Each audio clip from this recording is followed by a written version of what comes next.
So let's talk about this racist right-wing boogeyman.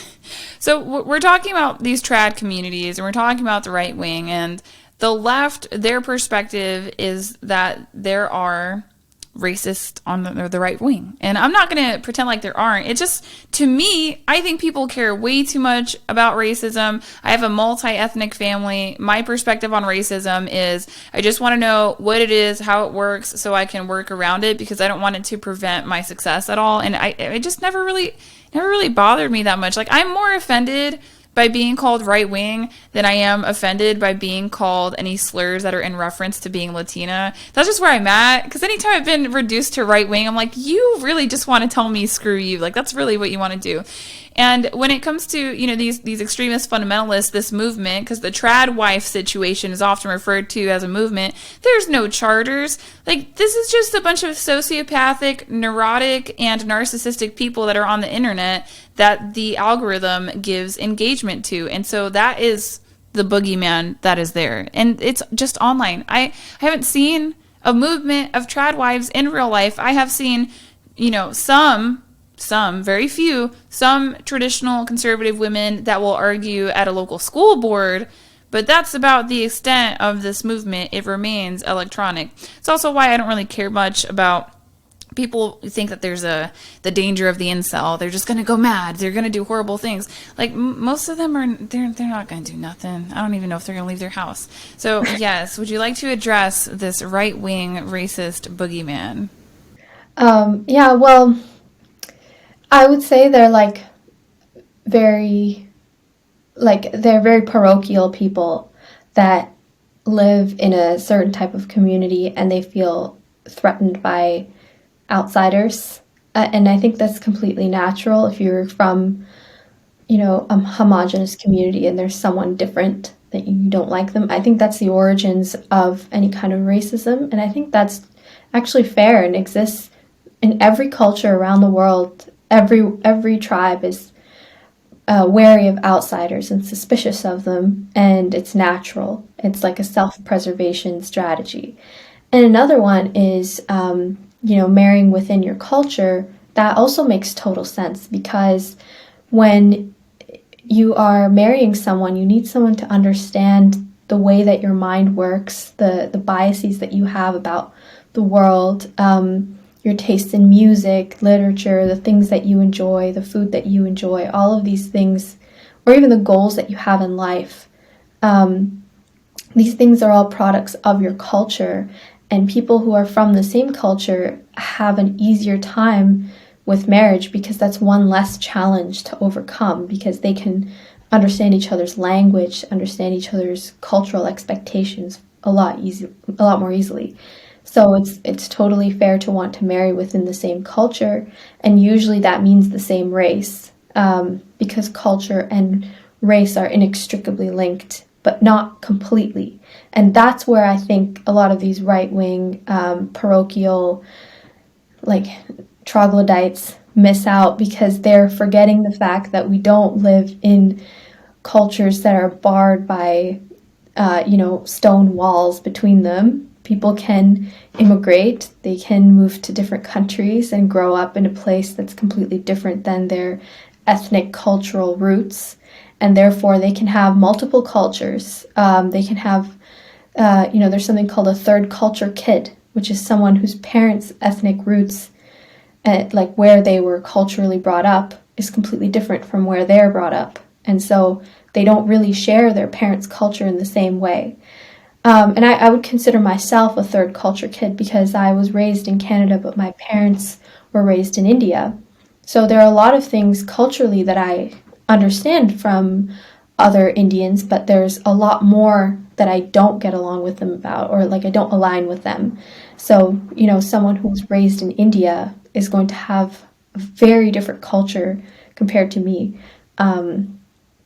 So I think that's that plays a big part in what the right-wing racists don't understand. And I think I can also understand where they're coming from, because there's a lot of anti-white, anti-Western racism that is acceptable in the mainstream. It's kind of disgusting. how, they can openly deride and humiliate Western cultures and white people without consequence. And I think that's unacceptable. I think it's unacceptable to do that to any race. But it's only natural that their knee-jerk reaction will be to lean into racism of their own kind. It's the pendulum swinging. And I think if you understand where people are coming from, it's a little bit easier. But then you also have to judge that person, because anyone who reacts to something bad happening to them without thinking is not really a thoughtful and intellectual person. They're in some ways like an animal. For example, if you play a loud noise in front of a dog, it's going to bark at you because it's animal instinct. It's not going to think and have a thoughtful response to that. So that's how I think we should take these type of people, is that they're just reacting without thinking because they're not thoughtful people. We can understand them on an instinct level, but we don't have to accept their way of seeing the world or the solutions that they offer for it. Yeah, I would agree with your assessment. It seems to be very reactionary. We do have a couple of screenshots. How many would you like to go through? It's your show. Oh, okay. Okay, if you say it like that. So we have a couple. And so the reason why we have these screenshots is so you guys can see what we're talking about, because often you'll hear about the right wing from the left, and it's certainly never really rooted in somebody's experience. It's mostly just their commentary. So this is the right wing that everyone is afraid of. It's just racist housewives with a lot of time on their hands, and that's if these are even women, because this interesting thing happens online as a phenomenon where there are men that will cosplay as women. I can tell because I've been working in social media for about 2 years, and I have a YouTube channel where I have live streams. So I can observe where people really want attention, and this would be the men that are cosplaying. They really want attention, so they'll make these big grandiose stories about what's going on in their personal life on a YouTube chat live stream. So I've made it a point to try to hide those people, but this is what I mean by the algorithm will push the sociopathic, the narcissistic, and the neurotic on you. And this can be a Christian too. Christians are not immune from these pathologies, and it's not to pathologize everyone that's on the internet. And I'm okay with putting their names, their Twitter handles out there, because these are typically anon accounts, so the likelihood of anyone even caring or looking into it is very slim. I would tell you to attack the ideas, not the person, if you feel a need to address anything. I would say that it's much ado about nothing. There's nothing that you can really do to communicate with people online. I think that's going to influence their thought, although I try very diligently online. So this is one person who is providing commentary on Megha's marriage. So there's context here. So Megha is in an interracial marriage. Her husband is on the light skin side of things. And this person comments, this is part of the trad wife Twitter niche. Personally, I think if a girl respects her father, she doesn't travel half across the globe and marry a man of exact opposite genetics and radically different values. If you love and respect your father, you're not going to disrespect his legacy so radically. So what are your thoughts, Megha? Well, I found out this girl has a boyfriend, and apparently it's I was so angry when I saw this, and I had to process it. I was like, why am I angry? But basically she's assuming that just because someone has a different skin color that we don't have the same culture, and that moving halfway across the globe to be with your husband is disrespecting your father. Well, first of all, most women throughout history have moved to live with their husbands. My own mother moved from India to Canada to be with my dad. My sister-in-law did the same. She moved countries. That doesn't mean they hate their fathers. I think it's a very strange idea. It's kind of reaching. And another thing that, she's assuming that my father and my husband have completely different values. But then if they did, why is it that, they would get along? Why is it that my husband would ask my father's permission and get his approval? It's assuming that just because you're different skin colors means that you have different values is inherently racist. And as far as like legacy goes, or like disrespecting his legacy, I think it's a far greater disrespect to your father's legacy if you don't marry a guy and just live with him, or like don't have a respectful relationship. I think the reason that she or people like her say things like that is because, as we said in the beginning, they can't handle someone else's joy. And seeing like someone actually live out the fairy tale they wanted is like causes a lot of pain for people who don't have that, or can't, or think that they can't have that.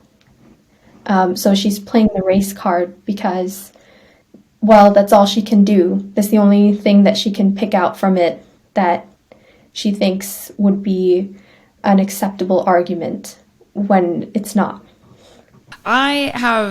I think, a pretty balanced perspective on racism. I don't think you can get rid of it. I think it's something that's natural within us. I know that we elicit more oxytocin toward people who happen to look like us. And also, we live in a globalized dating marketplace. I'm also in an interracial marriage.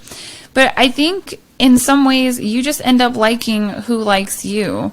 For some reason, the particular demographic of man who seems to pursue me just happens to be Caucasian. I don't know why. I literally, I don't know why. This is just what my life has been growing up in Central Florida, and then also being in the military. It's the law of proximity. A lot of people gloss over that. That's what is interesting about a globalized dating marketplace, is that somebody could be across the world, but because they're in direct contact with you on social media or in your messages, that makes them closer to you, and you're more likely to be in relationships with people that are close to you, whether that be in reality or if it's going to be online. So I think that's more so how I ended up in my situation. I don't think that I don't think I wasn't open to dating people that had different races or ethnicities. It's just something that didn't come up for me. I've never been single long. So I've had people on my side of things try to say that, I'm disrespectful to my race or something like that, where I'm like, well, I'm just going to do what makes sense. I want to marry somebody that I'm compatible with. This is who I happen to be compatible with. So I have another. Far more important is to marry the right person. It's like, it's not a. It's like she's saying that you have to marry within the race. It doesn't matter if you get along or not. Like you have to, or it's so easy to find someone. Obviously, when I was thinking about who I'd like to marry, it was important to me that the person I marry have. It would be like a good thing if they had the same culture, because as I said before, there's a lot of things that are just harder to communicate about your culture. But at the same time, you have to remember, like, I'm born and I was raised with two different cultures. And so there are a lot of times, when you're dating, you find that the qualities that you need in someone who's compatible with you are so challenging to find as it is, that putting superficial restrictions like race just makes things harder for no reason. Agree. Open up your dating pool, guys. So I made a tweet just because my experience with racism, again, I just happen to think that it's much ado about nothing. That's my perspective. At the end of the day, most people that are minorities are going to find ways to be successful in spite of the fact that racism exists. But this is why I get frustrated with the left, because they want to instead convince people that the system is going to break overnight. And I'm more so about results and solutions. I know the system is not going to break overnight. It wasn't formed overnight. So this is just me providing commentary on the fact that I am very Spaniard, and apparently my paternal grandfather was very racist. But we live in a globalized world, and people are going to have babies with who they want to have babies with. So I made 2 tweets, of which there's 2 responses. It's mostly the responses I'm going to analyze, but I'll read to you my 2 tweets first. So I said, my paternal grandfather was Spaniard from Spain and very racist. Eventually, he had several black grandbabies before and after his death. None of his kids have a chip on their shoulder about it. None. And that's to say, I hate when people want to make people out to be villainous for having been racist when it made perfect sense in the context of the time period. I'm not going to defend those principles or those ideals because I just think that they're not true to reality. But you'll hear people talk about like, oh, my grandparents are racist. There's no excuse for it. And they'll try to condition some 70-year-old or 80-year-old to talk in modern language. These people were born in 1930, 1940. you would probably be racist too if you were born then. But I know people like to think they're above certain things. Aside from that, I'm responding underneath saying, by the way, your Christian conservative racist grandparents were racist, most likely because they were born in the 1930s. They're not special or defective. They were the standard. Relax already. We're all having mixed babies anyway. Which is to say that we just have a globalized dating marketplace. So I do think that we're projected to have much more mixed race in the upcoming generations than we did before. And the rates for interracial marriage are just skyrocketing. I was going to say, it's also really interesting that the racism doesn't really come from, like my husband who wants to marry me and accepts me for my whole identity. It comes from like a third random white girl on the internet who's mad about it. Like, how like sad do you have to be to inject your racism into someone else's interaction? It's like different if, for example, you don't want a black or Indian nurse, you want a white nurse. Like, that's your own interaction in which you're expressing your preference, which is racist. Or like, if you're dating, if she said, I would never want to date outside my race, I actually would have no problem with that sentence, because that's her choice and what she wants to do is fine. That's her preference. And she could even say that it's because I want to preserve my ethnicity and my ethnic features. And I would have no problem with that either, because I think that's her prerogative. Your ethnicity is important to you. It could even be cultural. If I said I only want to marry an Indian guy because I want to preserve my Indian culture, that would also be okay. But it's just kind of the moment when I know it comes out of jealousy and resentment toward other people's happiness is because she's talking about someone else's relationship. And we've got 2 more responses in the screenshots that are probably going to be very indicative of what you just stated. I think it's going to illustrate these things perfectly. Man, sometimes I wonder, like, are people really that dumb? Imagine if Ariel had said, like, sorry, I can't marry you, Prince Eric, even though you're the love of my life, because I have to stay right next to my daddy my whole life because I love him. Like, that's her, like, what she's implying. Oh, yeah. I mean, it's your prerogative. Like, it's totally fine if you want to do that. It's just, you don't have to project these things on other people's relationships. Right, so we have another screenshot. So this is in response to one of my tweets, and this woman responded 2 times on 2 separate occasions. She said, why were our ancestors quote-unquote racist? What a bunch of nonsense. Leave European conservatives alone who want to conserve their identity, culture, and bloodline, and make amends with your Kalergi ideology. I don't even know where she's pulling this out of. Keep in mind, I'm Latina, I'm Puerto Rican, so I am Spaniard, Taino, which is Caribbean native, and then I'm also African from the slave trade. So I'm a little bit of everybody. And it's like, technically, if I wanted to be a European conservative, I could argue that I wanted to be with a Spaniard man. Now, I happen to be with a Scottish man by ethnicity, but it's just interesting to see this assertion. And then we have another screenshot, which will be the final screenshot. And this is done so that we can just address this racist right wing that the left seems to make such a big deal about it, when honestly, I just don't think that there's much to be bothered about by these people. They literally only really exist on the internet. I live in the Midwest. I don't know racists in real life. And I'm supposed to live in one of the most racist parts of America. I just don't really know a whole lot. Nobody wants to hang out with racists. That's the other thing too. Like, when people complain about racists or narcissists, it's fun, right? These people are a little bit insidious, but the reality is they probably live very lonely lives, and if they do have a social network, it's with other mentally ill people. So this person responds again, so by your logic, 100% of our ancestors were racist, and suddenly today's generations should betray their ancestors and start this new concept of race mixing.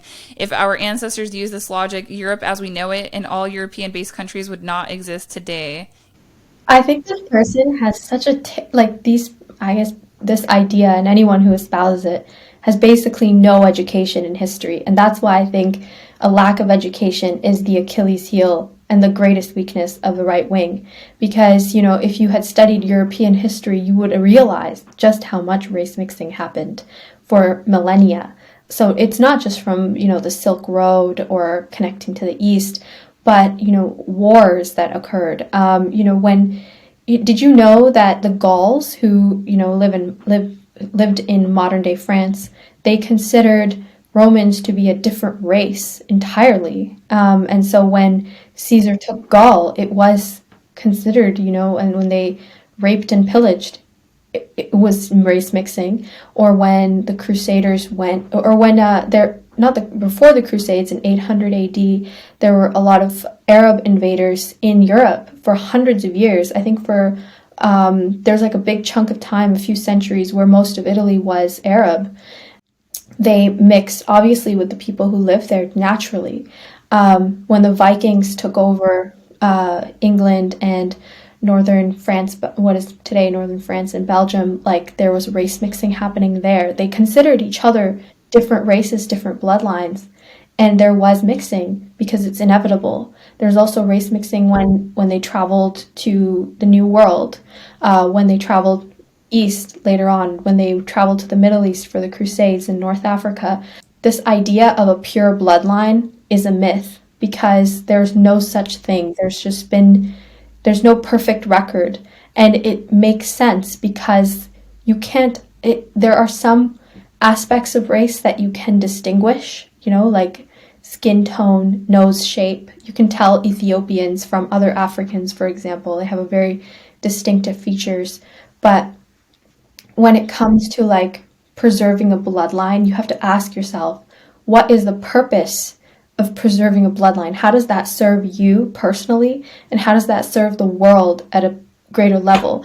If we're talking about, saving European culture, you would do far better to preserve European culture by studying it, studying the art, history, literature, and making sure that your children know about it, and marrying someone who also respects that culture. That would be a far better service to something you want to preserve than trying to preserve some kind of bloodline or some haplotype of a gene. They don't actually think about the utility of what they're saying. They just want to, they're just angry and lashing out. And their race is the only accomplishment they have in their life. So that's where it's coming from. They don't want to do the work. Oh. Oh, I didn't realize you brought the smoke today. No, I hadn't Yeah. considered that. Yeah, my husband would be stereotypically one of the worst demographics to be, I guess, today. So he's a straight, white, older male, and I don't see him wake up in the morning. He's like, "Ah, damn, another day as an older white man. Gotta get up. Gotta live this life." He just goes about his business and he tries to provide a service that is such quality and such value that it doesn't present an issue for him. I understand where the backlash is coming from. I just think that there's lots of better ways to deal They're with just really racism. they're just really uneducated people on both sides, like the Yeah, fair point. leftist and the right wing. And it's honestly like tiresome at this point to talk to someone who hasn't opened a book and is basically unaware of basic history. Okay, so we'll close out on that one. This is a fun discussion of us picking apart the right wing for you guys, because it's better to get some inside scoop from people that are quote unquote labeled right wing than for you to make your assumptions from watching CNN. We are happy to provide the service of cultural commentary. Megha, can you tell the people your closing thoughts, where to find you, and what to expect from you moving forward? My closing thoughts would be, if you have an idea of what would make the world a better place, you have to start by practicing that yourself. And if you truly want to protect your culture and protect the good parts of society, you have to practice those things yourself. You have to educate yourself as much as you can. And I think an educated person is one who is insulated from extremism on both sides, simply because they can add nuance and thought behind everything that they see in the world. And those would be my closing thoughts. Thanks for inviting me. Okay. Yeah, of course. Thanks for coming. What is one of your favorite Western romantic literature pieces? Just to be nerdy. An art piece or anything? A book. A book? Okay, I'm going to be so cliche, but I really love the book Romeo and Juliet. I mean, the play Romeo and Juliet. I think, everybody's heard of it, everybody knows the basic story, but when you read it a couple of times, there's just so much more that unfolds. And I would encourage everyone to go back and read it. Nice. Maybe we can inspire some people to be romantics today. You can find more of Megha's thoughts and insights explained in detail, okay? Because if you follow her on Instagram, which you can, what's your Instagram handle? Megha Verma _art, so MEGHAVERMA _ART. Solid, thank you. It's all going to be in the description down below as well. So if you follow her on Instagram, you're going to see little snippets. Those would be, I guess, written sound bites. Go and read the actual articles. They're very good. I have a lot of friends that I have just put on to Megha, and they read her stuff religiously. She's very successful on Substack. She hasn't been on Substack long. Like, she's just a good writer. Even my husband is a fan. So please check out the full explanations of her ideas instead of just being angry and retorting, because we can tell if you don't read, and they're not even that long, guys. So go ahead, subscribe down below, and we will see you guys next time. Bye.